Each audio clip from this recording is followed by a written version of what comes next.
ব্রাহ্মণবাড়িয়ায় BNP নেতা মিজানের ওপর সন্ত্রাসী হামলার প্রতিবাদে সমাবেশ, জড়িতদের গ্রেপ্তারের দাবি।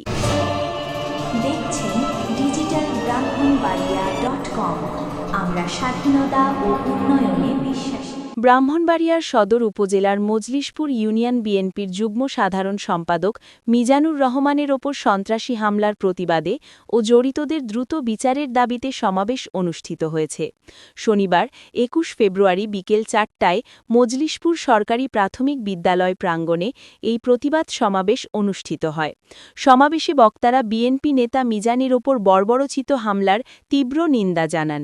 তারা অবিলম্বে হামলাকারী সন্ত্রাসীদের দ্রুত গ্রেপ্তার করে আইনের আওতায় এনে দৃষ্টান্তমূলক শাস্তির দাবি জানান। মজলিশপুর ইউনিয়ন বিএনপির সভাপতি আবুল কাশেম মুন্সির সভাপতিত্বে সমাবেশে প্রধান অতিথি হিসেবে উপস্থিত ছিলেন সদর উপজেলা বিএনপির সাধারণ সম্পাদক ইঞ্জিনিয়ার আলমগীর হোসেন। ইউনিয়ন বিএনপির দপ্তর সম্পাদক আনোয়ার হোসেনের সঞ্চালনায় সমাবেশে বিশেষ অতিথি হিসেবে উপস্থিত ছিলেন সদর উপজেলা বিএনপির সাংগঠনিক সম্পাদক মোহাম্মদ সালাউদ্দিন, জেলা বিএনপির সদস্য মোহাম্মদ নিয়ামত খা, সদর উপজেলা বিএনপির দপ্তর সম্পাদক অ্যাডভোকেট বশির আহমেদ ও পৌর বিএনপির সাংগঠনিক সম্পাদক নাসির উদ্দিন নাসির।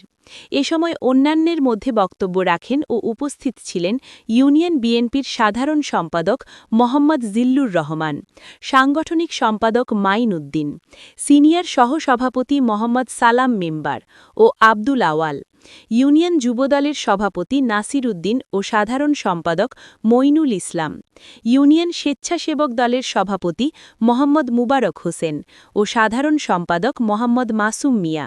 এছাড়াও উপস্থিত ছিলেন ইউনিয়ন বিএনপির যুগ্ম সাধারণ সম্পাদক Mohammad Habibur Rahman, Mohammad Kamrul Hasan chairman, Mohammad Abdul Samad member, union Zia সাংস্কৃতিক সংগঠনের সভাপতি মোহাম্মদ হাসানুজ্জামান হাসান, ৪ নং ওয়ার্ড বিএনপির সভাপতি জহিরুল হক জহির, ৪ নং ওয়ার্ড যুবদল সভাপতি মোহাম্মদ সাদিক মিয়া এবং মোহাম্মদ এমদাদুল হক, মোহাম্মদ গোলাপ খা, মোহাম্মদ লিটন মিয়া এবং মোহাম্মদ আনিস মিয়া সহ এলাকার গণ্যমান্য ব্যক্তিবর্গ।